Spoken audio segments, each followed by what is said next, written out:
Swayam Prabha. Digital India. Educated India.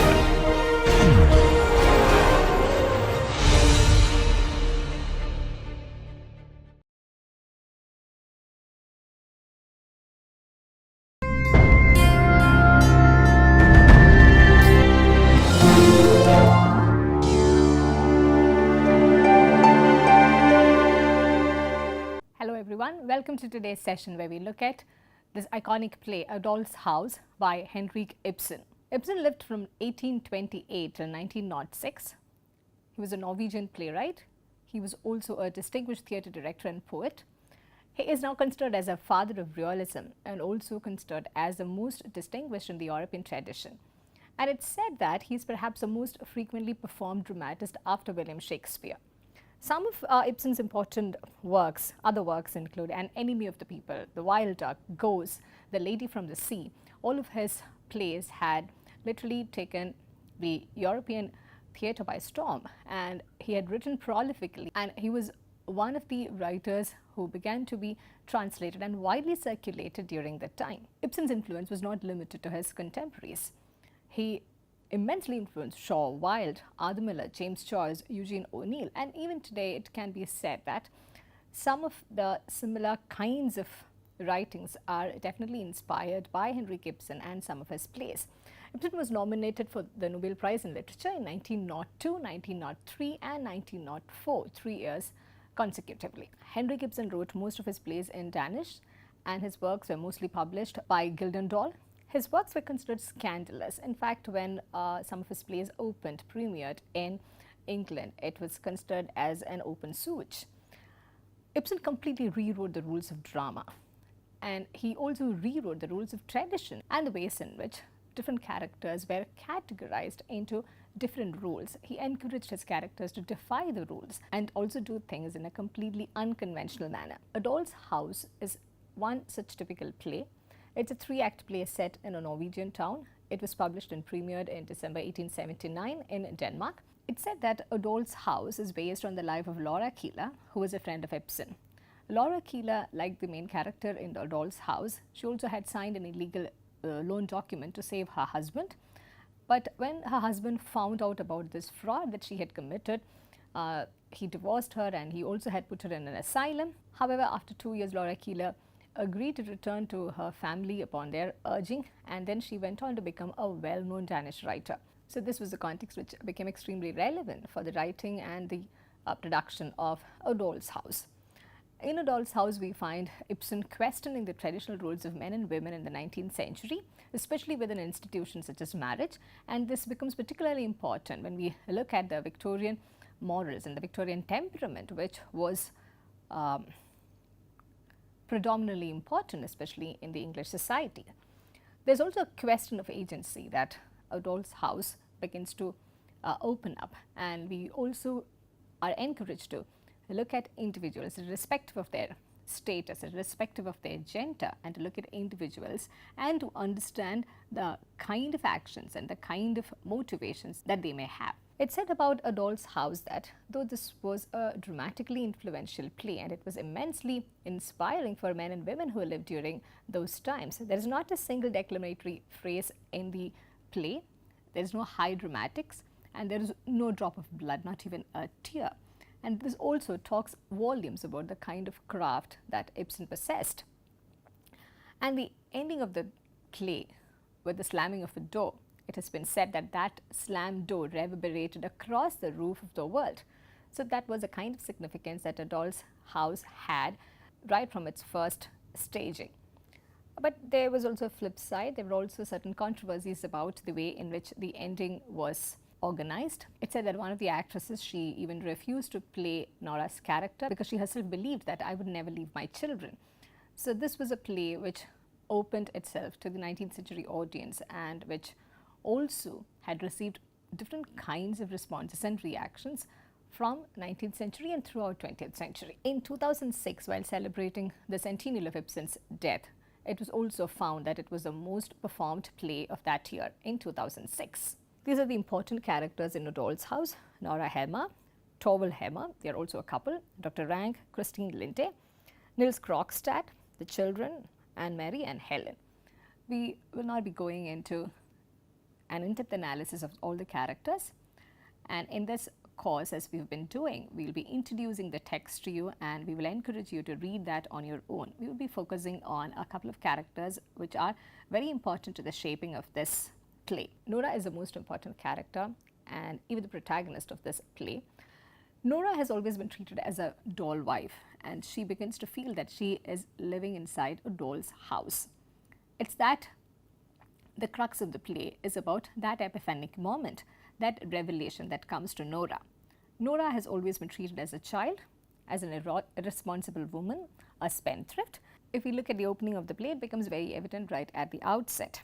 There's a way in which Towell continuously refers to her as my lark twittering, the squirrel frisking, when did the squirrel get home, my little spendthrift, my little feather brain, my little lark, again my squirrel.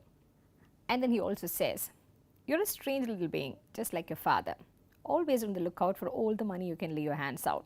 But the moment you have it, it seems to slip through your fingers. You never know what becomes of it. Well, one must take you as you are, it's in the blood. Yes, Nora, that sort of thing is hereditary.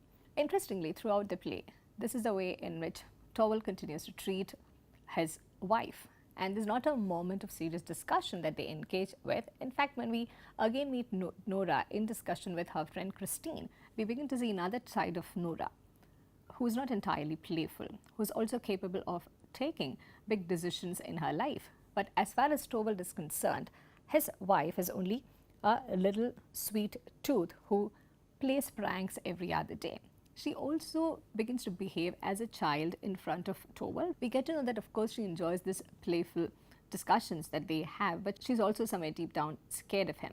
She tries to hide the things that she had bought, and she is also, we get to know that she's also putting up a facade in front of him. The Nora that we meet in front of Christine, the Nora who is willing to confide things in front of Christine and who is willing to lay bare open a different kind of a personality in front of Christine, is entirely absent throughout her discussions, throughout her interactions with Towell, her husband, with whom she's been living for the last 8 years. This is how the plot begins to unfold. It's a Christmas season.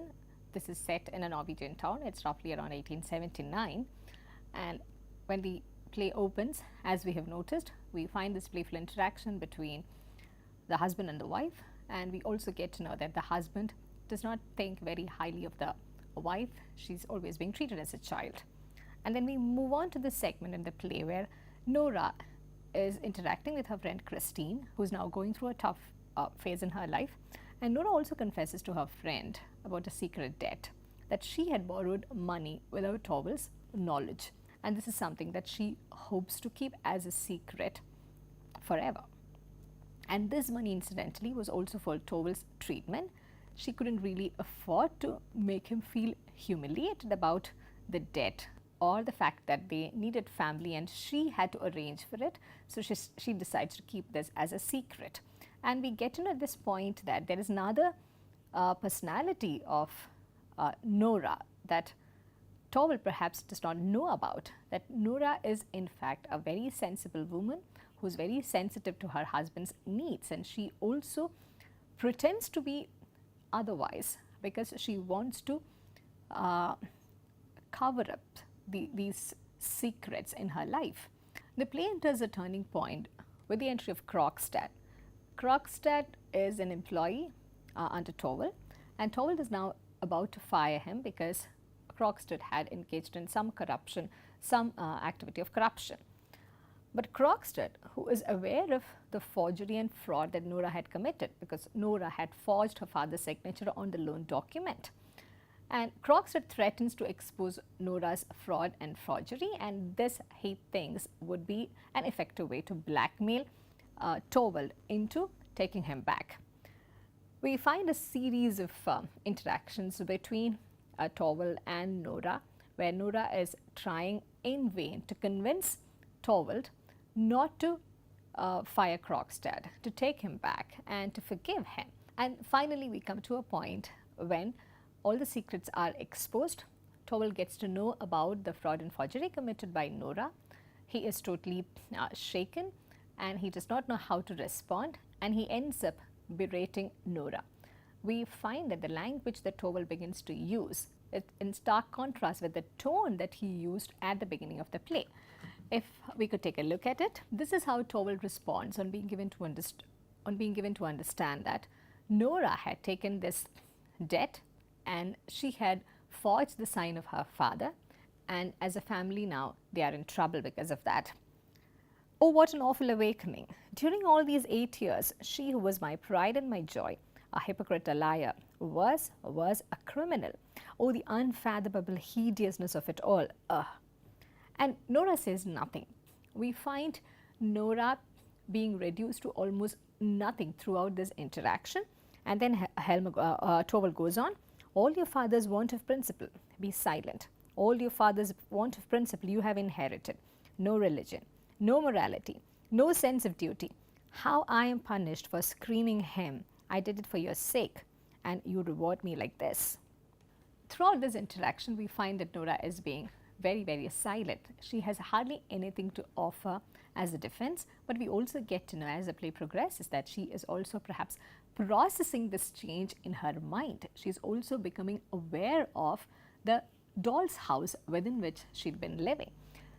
Nora, in her conversations with Christine, we get to know that Nora ended up taking this debt. Nora ended up doing these unethical things only because Towell was in need of that at that hour. Towell was very, very sick, and there was no way in which Nora could have afforded this holiday that he deserved, that he needed for his recovery in Italy. And as the play progresses, we also find Krogstad sending a letter, upon the receipt of which Towell also realizes that the blackmailing is now over. Krogstad decides not to process this, not to take this any further. And Towell is obviously relieved. And this is how he responds soon after. And in your agony, you saw no other outlet, but no, we won't think of that horror. We will only rejoice and repeat, it's over, all over. Don't you hear, Nora? You don't seem able to grasp it. Yes, it's over. What is this set look on your face? Oh, my poor Nora, I understand. You cannot believe that I have forgiven you. But I have, Nora. I swear it. I have forgiven everything. I know that what you did was all for love of me. Not just this, Towell goes on to further patronize Nora. And as we read further, only lean on me. I will counsel you and guide you. I should be no true man if this very womanly helplessness did not make you doubly dear in my eyes. You mustn't dwell upon the heartenings I said in my first moment of terror, when the world seemed to be tumbling about my ears. I have forgiven you, Nora. I swear I have forgiven you. Nora says, I thank you for your forgiveness. As the play progresses and as we reach the end, we realize that Nora didn't really mean this. And Nora is also processing this entire episode in her mind. Nora is reviewing the last 8 years of her life to see how she had been misjudging Towell. And she also certainly understands that whatever she was willing to sacrifice for Towell does not seem to reciprocate that. And as Towell continues to convince Nora that he is ready to forgive Nora, we also find him emerging as more narcissistic than ever. We find Towell, in fact, assuming an even higher moral position as he is trying to tell Nora that he is now there to take care of everything. That was only her womanly weakness and helplessness that had forced him to do so. And now he thinks it is a manly gesture from his side to forgive Nora. But he has also conveniently forgotten that he did not think it was necessary to show this manly gesture when they were going through that phase when Krogstad was blackmailing them. Even if that was just for a few hours, we find that Nora had to undergo that severe mental trauma, and we find that Towell wasn't willing to share any blame at that point. As he says, there is something indescribably sweet and soothing to a man in having forgiven his wife, honestly forgiven her from the bottom of his heart. She becomes his property in a double sense. She is as though born again. She has become, so to speak, at once his wife and his child. This is what you shall henceforth be to me, my bewildered, helpless darling. Don't be troubled about anything, Nora. Only open your heart to me, and I will be both will and conscience to you.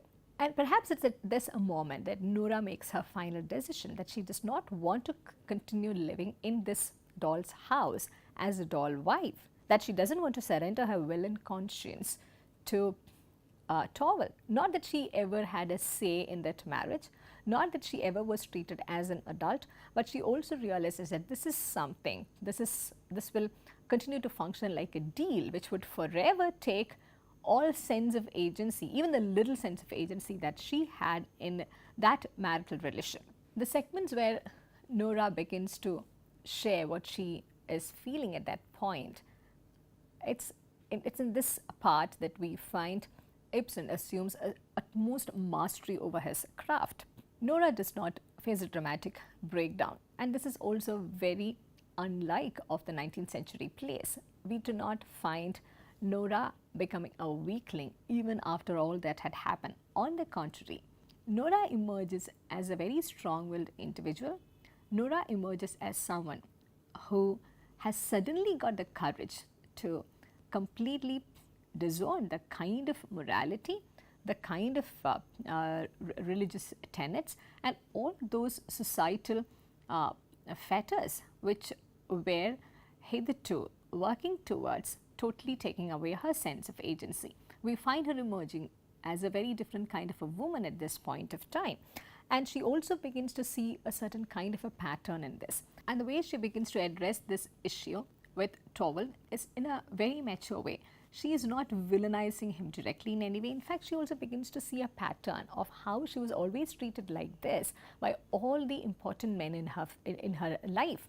How the clutches of patriarchy were strong enough to always keep her down, but it was also loose enough for her to feel that they were being nice to her, that they were being benevolent upon her, and that she needed this kind of a support from the men in her life, including her father and her husband. In Noora's own words, you have never understood me.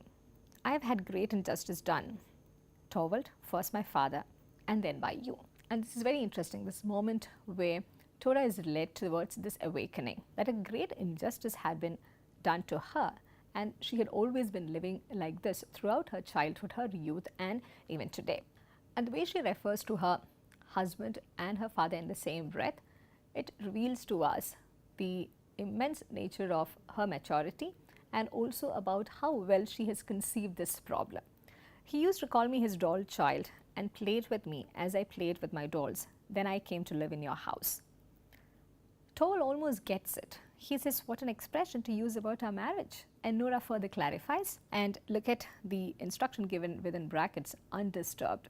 She continues to maintain her composure, and she comes across as a very bold and strong woman who knows what she is saying.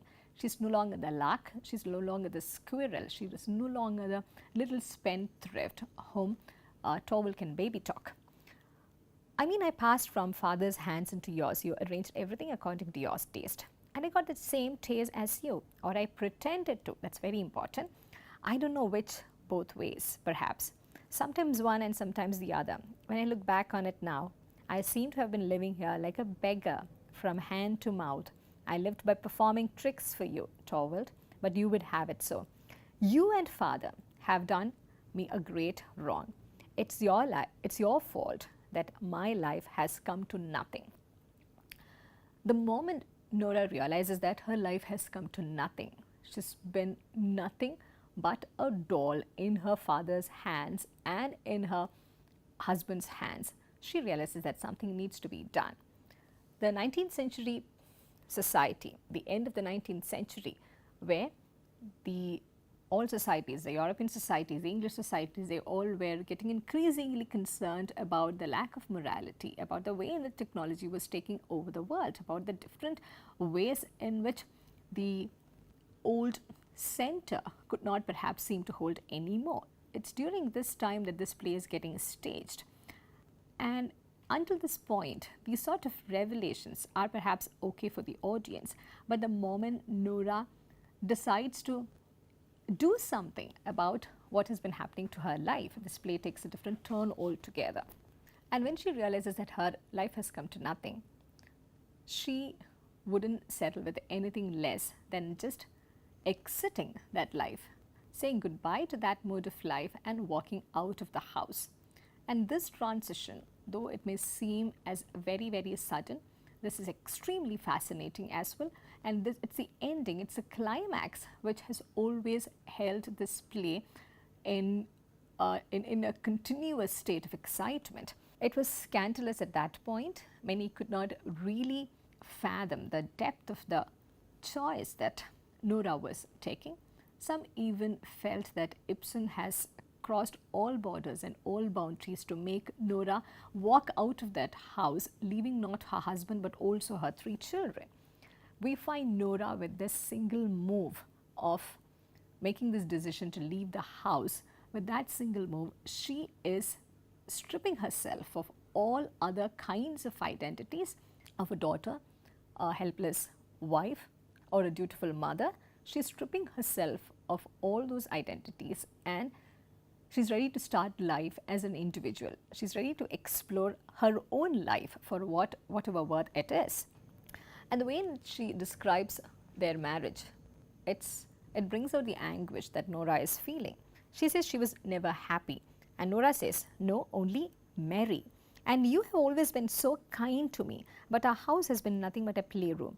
Here I have been your doll wife, just as at home I used to be Papa's doll child. And the children in their turn have been my dolls. I thought it fun when you played with me, just as children did when I played with them.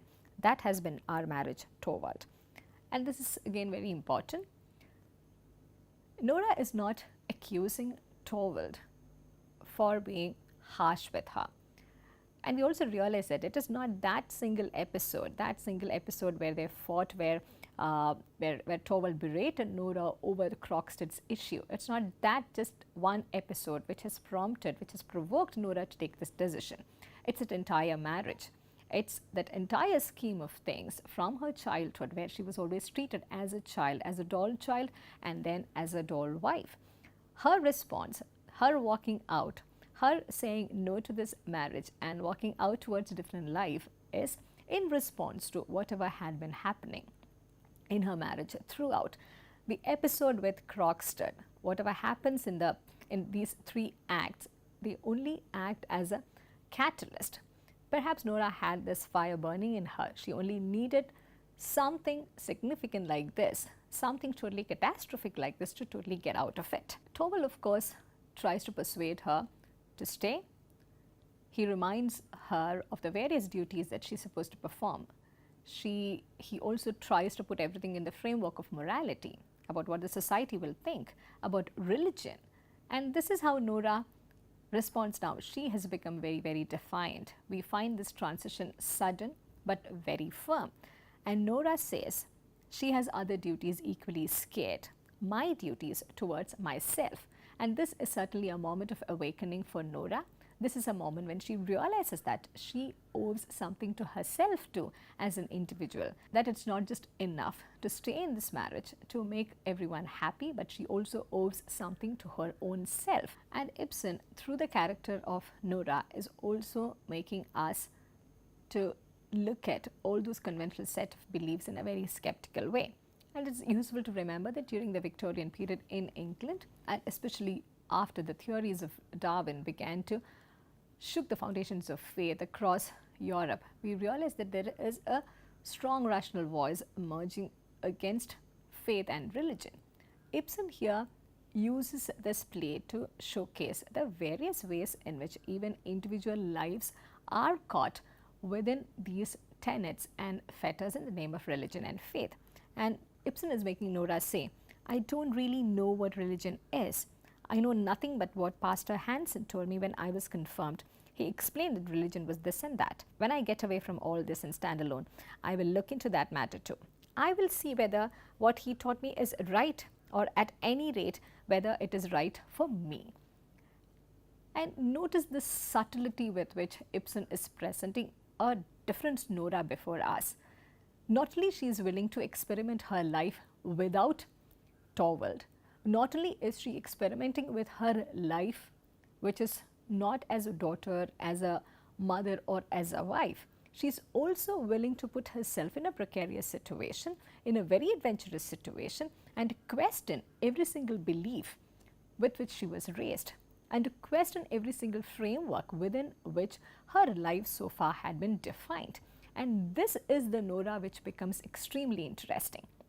And this is the Nora perhaps Ibsen also wanted us to see, the woman who is walking out of not just a house, not just a marriage, but a woman who is willing to question and walk out of all the doll houses, all the dolls' houses that the society, religion, morality and everything had built for her.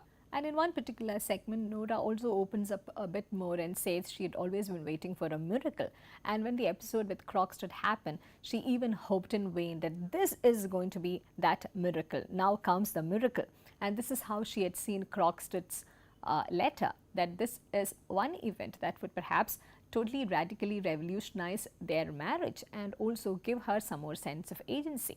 Ibsen does not allow Nora to tell us more about what she had been expecting, but nevertheless, when Torvald says, "No man sacrifices his honor even for the one he loves," Nora responds, "Millions of women have done so." And this is again another way in which Nora is being presented as a counterfoil to the various forms of successful patriarchal notions. And when Torvald again accuses her of being a child, and when he says, "You think and talk like a silly child," Nora now does not take it anymore. Nora does not want to be that silly lark that Torvald is used to. Very likely, but you neither think nor talk like the man I can share my life with. When your terror was over, not for what threatened me, but for yourself, when there was nothing more to fear, then it seemed to you as though nothing had happened.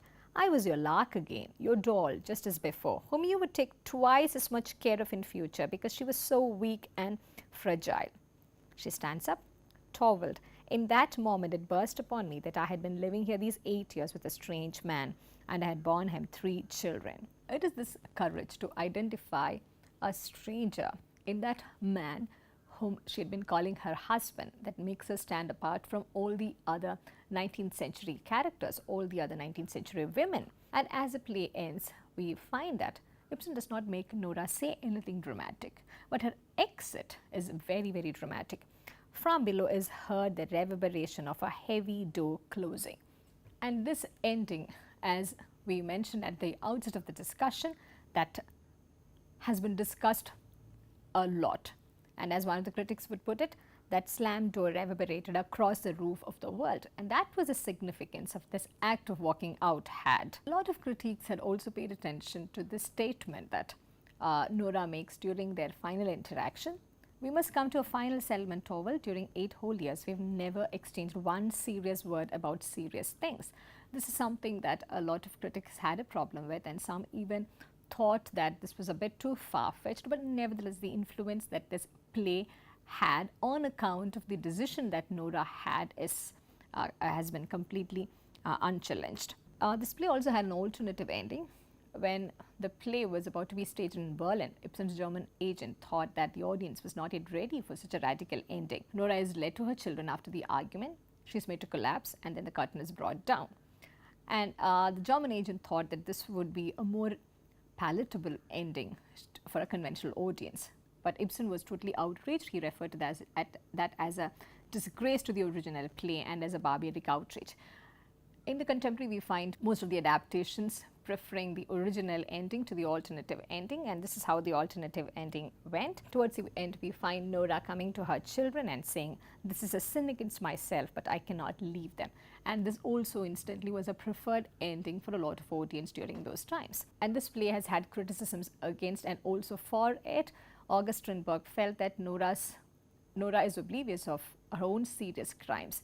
She always moralistically judges her husband, but she also behaves in a very contradictory way because she is also trying to cover up her own serious crimes, and she also is trying to present before us certain seemingly flippant and seemingly trivial things as accusations against her husband. Bernard Shaw was highly appreciative about this play. On the ending, he remarked that Nora left to begin a journey in search of self-respect and apprenticeship to life. Her revolt is the end of a chapter in human history. That perhaps is the lasting significance of this play. It inaugurated a new beginning, and it also marked an end of a chapter in human history as far as Nora's character is concerned. And as we wrap up this discussion, it's important to know that Doll's House has been seen as a proto-feminist text along with Charlotte Perkins Gilman's The Yellow Wallpaper and Kate Chopin's Awakening. Both of them were published in the late 19th century. And in all these texts, we find that they are about married women seeking greater personal freedom and a more fulfilling independent life. There's also been some contestations about whether this needs to be seen as a feminist text or a humanist text. And some of those who argue that this cannot be seen as a feminist text, but it should be seen as a humanist text, given that Nora stands not just for women, but for all the individuals who are caught up in these situations. They also quote one of the speeches which Ibsen gave while he was speaking at the Norwegian Women's Right League in the early 20th century. In his own words, "I must disclaim the honor of having consciously worked for the women's rights movement. True enough, it is desirable to solve the woman problem along with all the others, but that has not been the whole purpose. My task has been the description of humanity." Whether we see Nora as one of the earliest representatives of the feminist movement, or we see Nora as a humanist trying to talk for a sense of agency for all individuals, we find that this play has been absolutely successful, and we also realize that this is one of those plays which had laid the foundation of many similar articulations in fiction as well as in non-fiction. And in having crossed the borders of its country of origin in letter and in spirit, we also find that A Doll's House is fitting enough to be termed as a classic in world literature. I thank you for listening, and I look forward to seeing you in your next session.